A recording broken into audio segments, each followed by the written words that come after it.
அகர முதல எழுத்தெல்லாம் ஆதி பகவன் முதற்றே உலகு என்ற முதல் குறளின் கருத்தை விளக்கும் ஒரு அழகான நீதிக்கதை இதோ.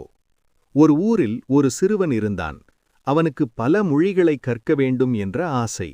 அவன் ஒரு பெரிய அறிஞரிடம் சென்று, ஐயா, நான் உலகத்தில் உள்ள எல்லா அறிவையும் பெற விரும்புகிறேன்.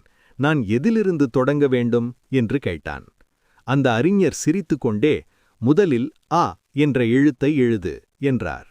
சிறுவன் ஆச்சரியத்துடன், ஐயா, நான் பெரிய விஷயங்களை கற்க வந்தேன், நீங்கள் ஒரு சிறிய எழுத்தை எழுதச் சொல்கிறீர்களே என்றான். அறிஞர் விளக்கினார், தம்பி, நீ எத்தனை ஆயிரம் புத்தகங்களை படித்தாலும் எத்தனை மொழிகளைக் கற்றாலும் அவை அனைத்தும் இந்த அ என்ற முதல் எழுத்திலிருந்துதான் தொடங்குகின்றன.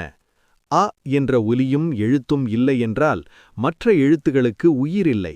அதுதான் அனைத்து மொழிகளுக்கும் ஆதி, தொடக்கம். தொடர்ந்து அவர், அதே போலத்தான் இந்த உலகமும். இந்த உலகம் எவ்வளவு பெரியதாக இருந்தாலும், இதில் எத்தனை கோடிக்கணக்கான உயிர்கள் இருந்தாலும், இவை அனைத்திற்கும் தொடக்கமாக ஒரு இறைவன், ஆதிபகவன் இருக்கிறார். எழுத்துகளுக்கு அ எப்படியோ அப்படியே உலகிற்கு இறைவன் என்று கூறினார். சிறுவன் அந்த உண்மையை உணர்ந்து கொண்டான்.